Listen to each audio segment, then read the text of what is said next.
The other piece to this is like fueling your life force. We don't do that enough. We clock in, we clock out, we take care of the kids, we take care of the animals, we take care of the to-do list, all the things. And we don't feed into that thing that lights us up. Hello there. It's Mandy Woodard, and this is Courageous Conversations. The show is all about our life journey and the growing and healing we go through. Sometimes it takes great courage to step out of where we are and choose a different path. I started this show because I wanted you to know that you are not alone, no matter where you are in your life journey. And my hope is that you will hear a story that I share or a conversation that I have, and you will get something out of it. You will have an aha moment or a realization, and you'll know what you need to do, because it is my belief that we are all here to help each other grow and become the best version of ourselves and find what our purpose is. So thank you for being here. Thank you for listening. Let's get started.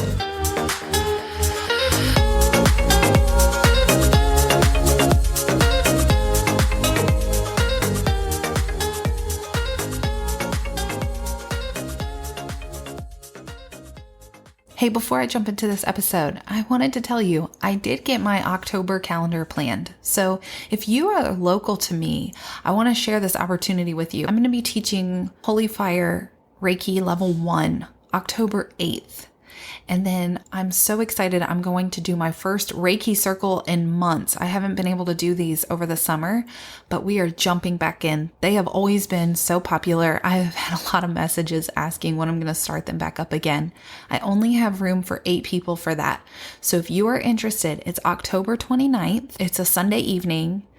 And you're going to get some treats. You're going to get loved on. We do the hot tea and we journal together. We meditate. There's usually time to share a little bit and just allow for that community piece that so many of us are missing. We want connection. We want to be with people. And this is a safe place that allows you to go and just relax and get some things out maybe that you need to get out, whether you say it out loud or you just write it in the book. And then of course we do the Reiki healing meditation, which is so powerful. So if you're wanting to get in on that, just send me an email. It's hello@lionheartcoachingco.com, and I can send you the link to book. And then also for the level 1 training, that will be October 8th. So earlier in the month, I'm going to do the training.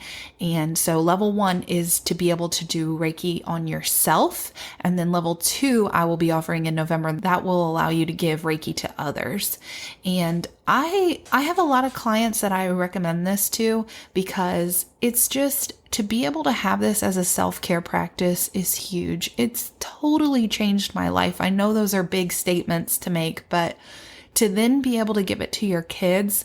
I give Reiki to my kids and my husband regularly, and it really, really has made such an impact in our lives. We don't relax. None of us do. We don't know how to calm down. And even if that is the only reason you do it, just to allow for more peace in your life, it's so powerful. So if you're interested in that, also, you can email me at hello@lionheartcoachingco. Or if you are connected with me on socials, you can shoot me a message there and I'll get you the link to book. But I would love to see you. I only have 6 spots for the Reiki class. So keep that in mind. Do not wait. Spots will fill up and I don't want you to miss out. So now let's get back to our regular stuff. Well, here we are. It is the 1-year anniversary of Courageous Conversations. And gosh, what a year when I think back and look at where I started, the challenges that I faced with the podcast over the last 12 months, and then where I am now. We have these experiences, these life experiences, and it doesn't matter if it's in your personal life or in your work life or in trying to set a goal and achieve a goal. There's always lessons in it. And I'm going to talk a lot about that today. But first, I must say, it is September 12th, and this is the 37th episode of Courageous Conversations. I really want to do a giveaway too, just to celebrate. So I'm going to say this. If you share a picture in your Instagram stories or on Facebook and tag me. You can tag Lionheart Coaching Co. on Facebook. I have a page. And then also you could tag on Instagram Life with Mandy _. I do have an Instagram for Lionheart also, but I don't use it because there are no music options when you have a business Instagram. Okay, so do that though. Share the podcast and then DM me a screenshot. So even if you tag me, I might miss it, but send me a screenshot and I'll enter you in to win some goodies. I'm thinking either a virtual session, a human design reading, or maybe even some merchandise. I'll get the details together though, and whatever, I can promise you I'm going to come up with something good, but yeah, do that for me, because guess what? The more people that I get ears on this podcast, the more people we can help. And two, the more it builds this space and will allow me to continue doing it. The goal here is just to give anybody, that one person, 10 people, 50 people, 100 people, something to think about, that perspective shift, or maybe a tool that you didn't have previously. I mean, I am just innately a life coach. I've been that my entire life without knowing that it was a thing. So, and then of course, I do intuitive healing and energy work, but ultimately at my core, I want to help people. I want to guide you. And that totally aligns with my human design too, because projectors love to guide, but we have to be invited. So thank you for inviting me. When you hit play, you gave me that invitation to share anything that I might have, wisdom, guidance, tips, advice, and even my struggles. I do share my struggles on here too, because you know what? I know that we can learn from each other. And so it takes showing up and saying, hey, this is where I've been. And then what you get out of that is just right. It's just right for you. So today, what are we talking about? I don't have the title in my mind at the point of recording this, which by the way, I love telling you when I record these things. It's Friday. This will go live Tuesday the 12th, but right now it's the 8th. And I want to start by telling you about my day so far, because it's about 1:30 in the afternoon and I did something that I have been needing to do, wanting to do, knowing that it's important for a while now. I just finally did it. So I took myself on something called an artist date. I spent my day literally feeding the artist side of me. Now, I know so many people are like, but I'm not an artist. I'm not creative. And guess what? That's when I get to tell you, yes, you are. We were all born to create, even if it's not in the artistic sense of the word. You're creating your life. We're always building something. We're always creating something. The idea for this came from the book, The Artist Way by Julia Cameron. She wrote this book in the 90s, but it is so good. It's still talked about and shared even now, however many years later, 30 years later, because the techniques in it, they work. The tools in this book just work. So the first tool that she talks about is called morning pages. And I may have already talked about this, so I won't go too in deep, but morning pages is when you just wake up and journal out whatever is in that head of yours, 2 to 3 pages every day. Every day without fail, you are supposed to wake up and do your morning pages. Now, I do this. I do morning pages a lot, but I also miss some days, and that's okay. We got to be kind to ourselves, okay? But then to recognize when you're making excuses and you're not doing what you're supposed to do. And that's really I'm going to teeter back and forth from that here, because I went several months. I read this book in the beginning of July, and I went several months without taking myself on the artist date, which is the second piece that she gives in that book, is to take yourself, the artist version of you, on a date for 2 hours every week. I'm like, oh my God, lady, I have 3 kids. That's not happening. But then I'm making an excuse is what I'm doing. Because could I do that? Yeah, I could. I could totally find a way to feed that part of my soul. And I haven't until today. So let me tell you about my day. And not for you to be like, oh, well, good for you. Because maybe you are going to hear this and be like, must be nice. Listen, if that is your thought process, I really want to challenge it. If you think when you see anything from anyone, oh, must be nice, that's a limiting belief. And that is triggering you and provoking you for a reason. And probably because you have to recognize what you're not allowing for yourself. And I say that hard truth with so much love. But my day went like this. I knew I was going to do this. I decided yesterday, which seems silly, but I decided yesterday that I was going to finally do my artist date. So I woke up, took care of my children because we can't forget about them. And then I did my morning pages like I always do after I get all three off to school. And then I went and got myself dressed and I was off. I went to one of my favorite coffee shops. It's close to me, so it's called Hopscotch. I don't know if you've been there. I love it though. I got my coffee and went and sat in the space. It's such a creative space, first of all. So they have all kinds of records on the wall and skateboards with all this cool art and pictures and paintings. And I was just totally in the zone, vibing there. And I actually typed out a good bit of what I wanted to say today for the podcast, say to you, while I was sitting there, because it's in that space. It was like, oh man. So I first was journaling something totally different and then just completely got inspired and shifted gears and started writing out stuff for the podcast. And that's what happens, guys, when we take the time to live in our head for a little bit, that creativity, it just starts to flow. But ultimately, what I really wanted to do was go paint some pottery because I love to do that. I have been doing it for a very long time. There's these paint your own pottery shops. There was one where I used to live and it closed down.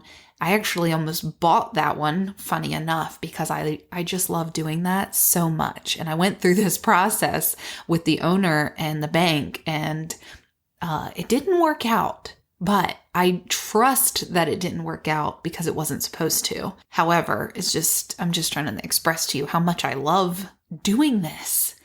And I always go with my kids. I have never been by myself.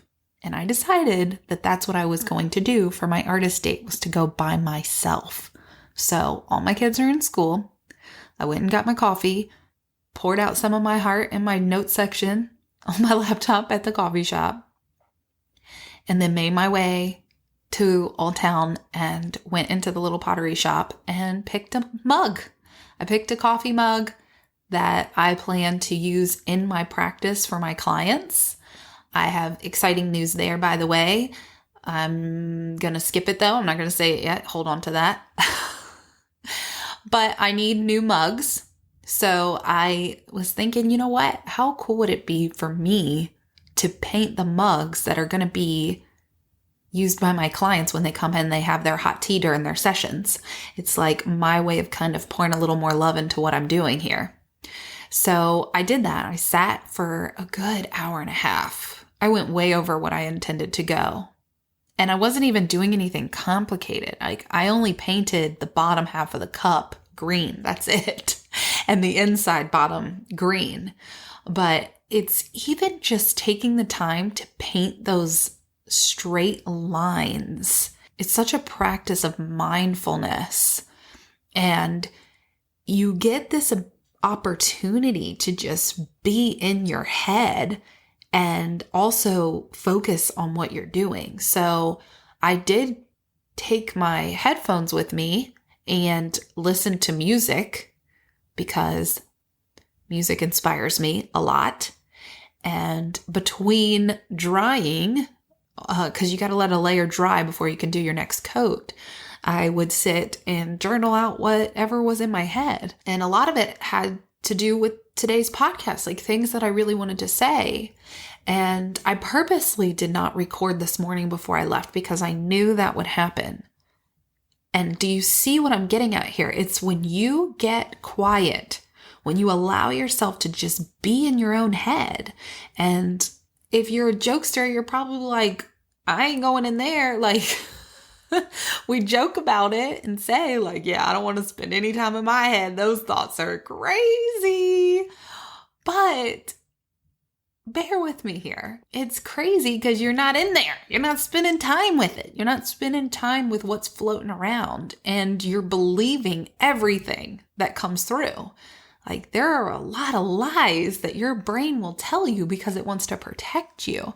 And if you have anxiety of any kind, then yeah, there's always going to be a ridiculous story that floats around.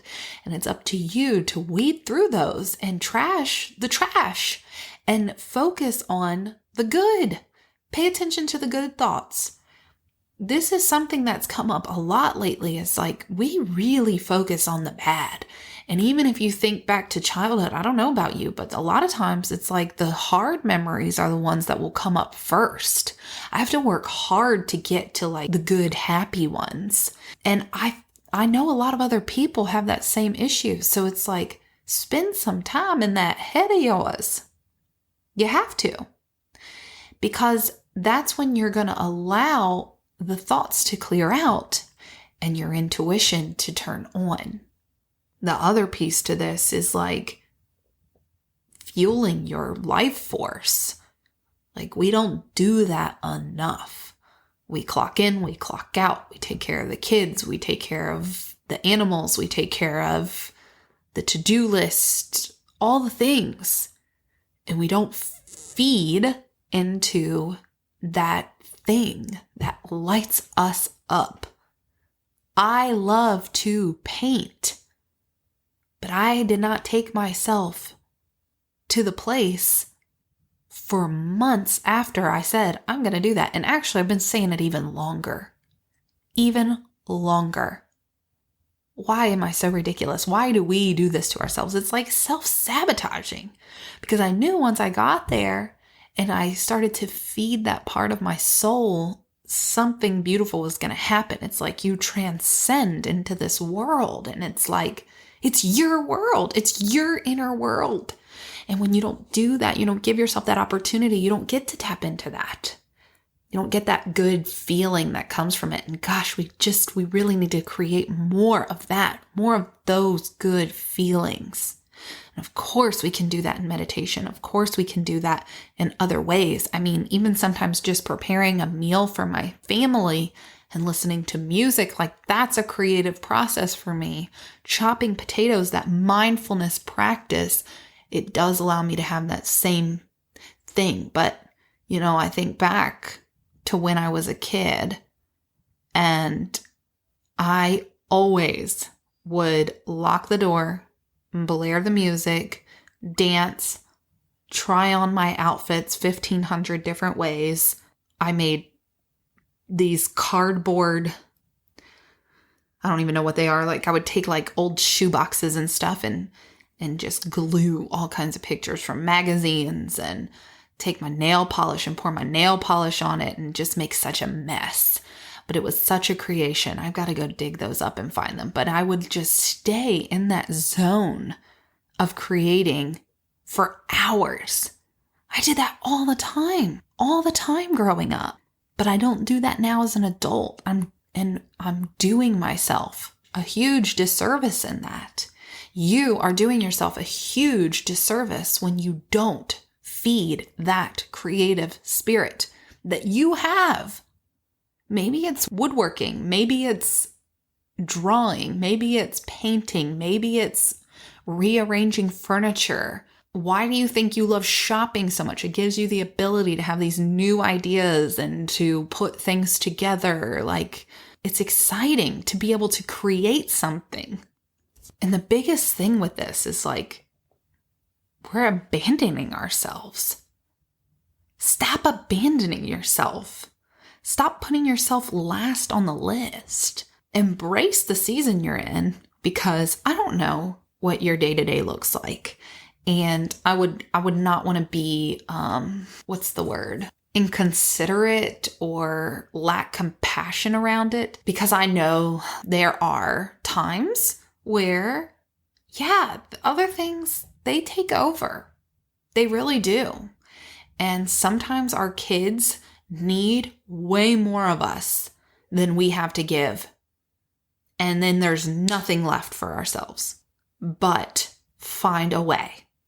Where there's a will, there is a way. And you've got to find a way. Because whether you like it or not, what ends up happening is you develop this codependency on the other thing.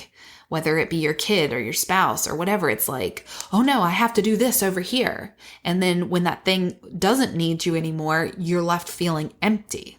Who are you even? We lose ourselves. We really do.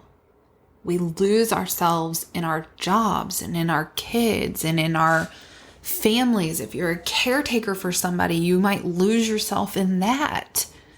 And that's when you become codependent on that thing that doesn't really light you up. That is not what's feeding your life force. Sure, we like to take care of the people we love, especially if you're naturally this nurturing person. But you also have to take care of yourself. I'm so guilty of this. I really am. And so as I'm learning, of course I'm going to share here because I want to help you learn the same thing and maybe even in a different way, because obviously our lives don't look the same. What I'm saying, you may only pull bits and pieces from. Maybe my whole story doesn't fit your whole story. So what are some core unhelpful beliefs that are keeping you where you are? And maybe you do like where you are. But maybe you're feeling these insane ups and downs, like the pendulum swings one way and then it swings the other, and you're crashing. You're all of a sudden shut in your room and not wanting to see anyone. You've gone to the extreme. And trust me, my high highs are matched by my low lows when I don't pay attention and take care of myself. You got to bring yourself back to the middle. You've got to become neutral. You got to stand in the gap and hold that space. If you're working your ass off and hustling, that's fine every now and then, but it's not sustainable. You have to make time to rest. You have to make time for quiet. You have to make time for your artist date and your morning pages.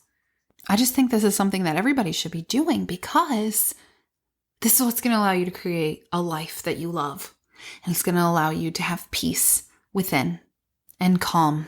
I have like a couple more things I want to say, and they might be a little all over the place because like I took these notes earlier, and one thing that I wrote down was this random little memory that popped into my head. And it's this time of my life when I was like so tired all the time. My older two boys were younger, and I just could not figure out why I was so sleepy all the time. I thought I should be able to just go because I was like, oh my God, I'm young to mid 20s. And I was sitting at a football practice one day next to a mom that I just loved and adored. And I know she was older than me, but I don't know how much older than me. And she always had so much energy. And I'm like, how do you have so much energy? Because she also was a nurse working in the hospital, and she had two boys the same ages as my boys. And here I am sitting at football practice ready to fall asleep in my chair, and she's just up and at it. And I asked her, how come she's not tired? And she was like, well, most nights I go to bed before 10. And I was like, are you serious? Like, is that the secret? You don't stay up all night watching TV? You actually go to bed? What? What an obvious answer that didn't even occur to me. And it still took years to sink in. Like, you gotta go to bed earlier. You're self-sabotaging when you don't allow yourself proper rest. When you are spending your entire evening trying to catch up on stuff. I used to stay up all night editing pictures when I had my photography business. And it was almost as if I was using that stress as a badge of honor. Like, oh yeah, I'm so booked up. Isn't that great? I'm editing all hours of the night. Like, I'm just exhausted. I see myself now saying this to people. Like, she's telling me she goes to bed earlier and I'm like, oh yeah, I can't do that. I got to edit all night. And I'm using it as my excuse. I'm using it as a badge of honor of like, yeah, I have this massive load. I have this massive workload. Since when is a massive workload a badge of honor? Like, no, that's stress. If I was saying that now, if I was like, yeah, I got to edit my podcast all night, trust me, I'm not using that as a badge of honor. I'm actually feeling like crap about myself because I didn't stay on top of my to-do list to get it done in time. The running joke, though, in that photography community was always about how our eyes were like bleeding because we were editing so long and why. I mean, and it hit me like a ton of bricks when it finally came crumbling down because guess what? You can't sustain that. And I don't care what job you're in. I mean, my experience was in that photography space, but you just replace that with anything. Why are you wearing your stress as a badge of honor? Why aren't you making time for yourself? Why am I not making time for myself is what I really need to ask. What are you avoiding? What are you afraid is going to come into that head of yours?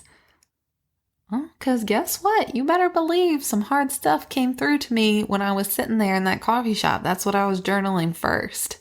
But you know what happened after I got that out? The rest flowed from a place of creativity, and it was all of this.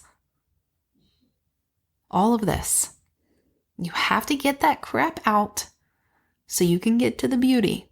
Let's keep this badge of honor concept going because I want to talk about it in another way too. We carry our wounds that way.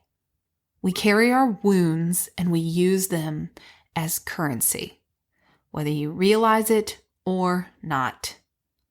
A lot of times it is so subconscious, you do not realize it.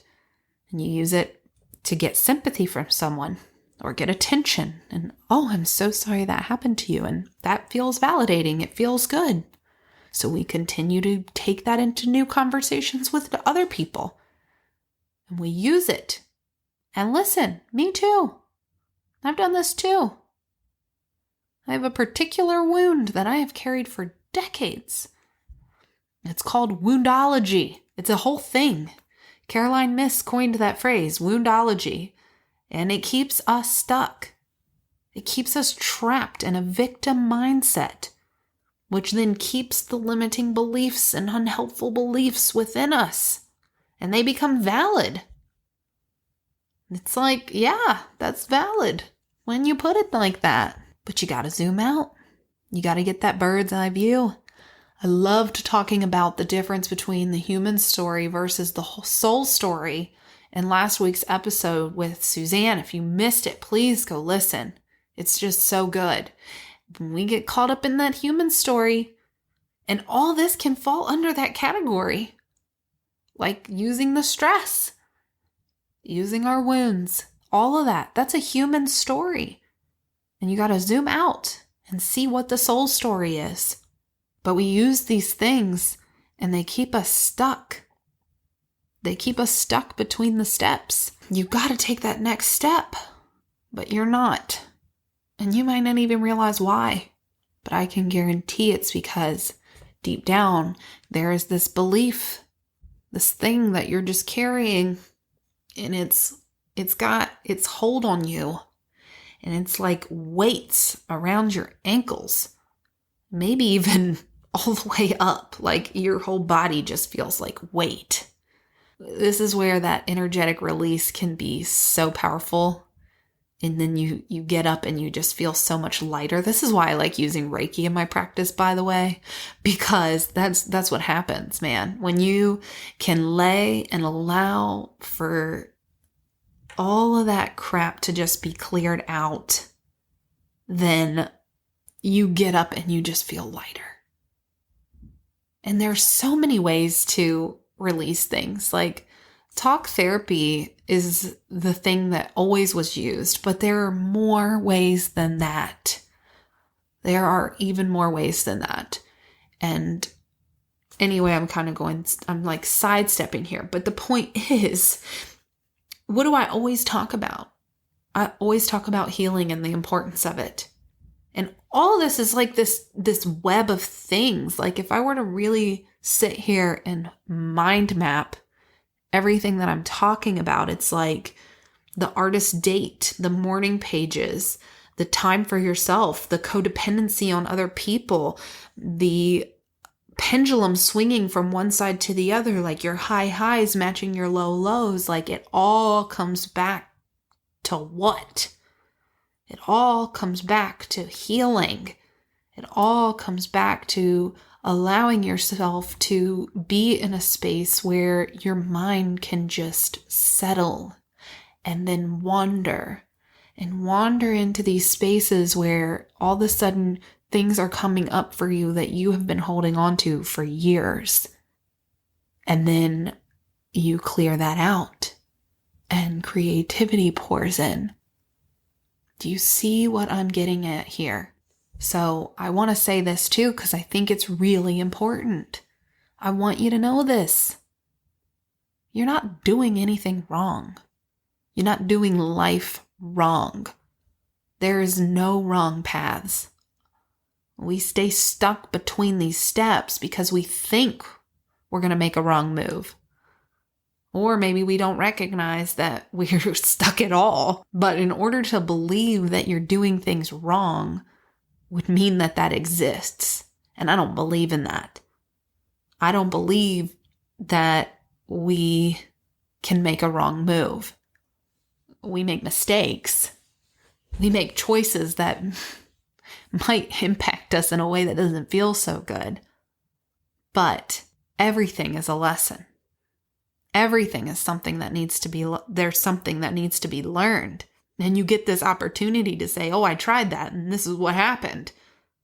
Or, yeah, I was stuck in that space of taking care of everybody for years. It took a huge light bulb moment, or it took my health coming down and saying, hey, you need rest. Like, whatever it is. What did you learn? You get to carry that in to the next journey, the next phase of life. You get to pass that down. You get to teach that to others. Each one, teach one. Sit at the feet of your life. Sit and look and reflect and allow yourself to learn from your experiences and why you were doing that. Why? Why didn't you go away on that trip by yourself? What was your fear? Why didn't you take the time to create a solid bedtime routine so that you could get proper sleep? What were you avoiding? Channel that energy into something. That energy of that heavy thing that you're carrying from your wounds and from your stress. Energy cannot be destroyed, but it can be transformed. You can transform that into something beautiful. So do it. And how? How do you do that? I am going to leave you with some tools here. I'm not going to just rip off this Band-Aid of like, hey, stop putting yourself last. Take yourself out on a date. Take care of yourself. Go to bed earlier. I mean, those are tools. Go to bed earlier. That is like advice number one. It really is, though. It's in the little things. It's making an effort to care about yourself. It's not using that victim story. Don't stay in that space of victimhood. You are a survivor of the things that you have gone through. And unless you're still in the thick of something, like it just happened, or even as a child, like then, yeah, you were a victim. If you were abused, then you were a victim. But now you're years out and you've survived. You are a survivor. You do not have to stay trapped. And the longer you pity yourself, the longer you feel sorry for yourself, the longer you will stay trapped. And this is that hard truth again, my friend. Honestly, go to bed on time. Put meditation music on and soak in the tub instead of a lightning fast shower. I know everyone's situation is so different, but you know where you can get some wiggle room. Make a way for yourself. And as I'm telling you this, I'm like literally looking in the mirror, saying the same thing, because I can keep wearing that tired mom badge of honor. Or I can say, no, I'm not tired because I went to bed on time. And yeah, I feel really good today because I took the time to care for myself. You have to be able to care for yourself so that you can fully care for others. And maybe not always. Maybe it is unbalanced sometimes. But bring it back. Because if you don't bring it back, that high is going to be matched by that low, and we got to slow that down. Because if your high is you running and going and hustling, and then that low is now you in bed, not able to get up, that ain't good. That ain't good for you. That's not good for the people around you, and no shame if that's where you found yourself. But come on, self-awareness. It breeds responsibility. Take responsibility for the choices you're making. Become self-aware. Are you self-sabotaging? I know you got big dreams. You wouldn't listen to this podcast if you didn't. I know that you want to feel peace, and you want to feel whole, and you want to feel good. Because you wouldn't be here if you didn't. And I'm literally telling you, this is the secret. Take care of yourself. Take yourself on a date. Take the time to journal. Take the time to meditate. I read something recently about the window of tolerance. It's this theory in psychology of where you have this window of tolerance where you can handle things that happen in life as long as you're in that window. But when things get chaotic, that's when you're going to either go up or down. It's the same concept as the pendulum swinging. So that's why I say find a way to get neutral. Find a way to center yourself, to become balanced. And there are many ways to do that. I've already listed a few, but one that I forgot that's incredibly important is grounding yourself. Get your feet in the dirt. Go stand outside and just enjoy.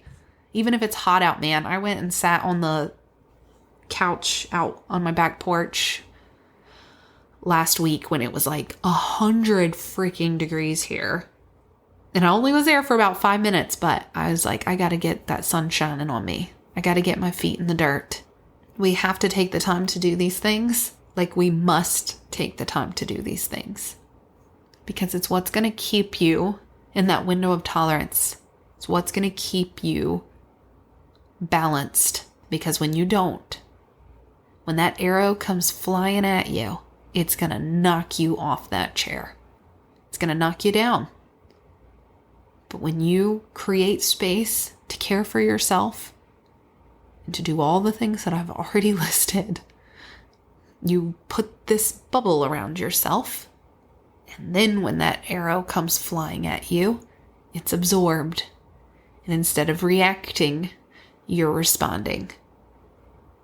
You can focus. You can handle the thing that's happening. You can handle the meltdowns. You can handle the tone. You don't take it all personally. And I've been there. I've taken it personally. My husband's walked out and had this incredible tone and be like, what the hell did I do? And actually it really is like, oh man, babe, did something happen today? But when I'm not caring for myself, that is not the response that I give. I'll just be honest. All right, listen. I hope that this landed for you. I hope that anything, even if it was just one thing that I said today, brought you some value or brought you some insight of something you need to know. Something inside of you. Like, I tell my story, but then it's up to you to hear between the words and you will interpret it the way that you need to interpret it. And if you took offense to anything, that trigger is showing you something. That trigger is there to teach you something. There's something you need to heal from. Face it. Don't run from it. Don't avoid it. Lean in. Lean in. All right. Thank you so much for being here and for listening. I want you to remember, as always, that you are loved and you are valued and you are appreciated. Bye now.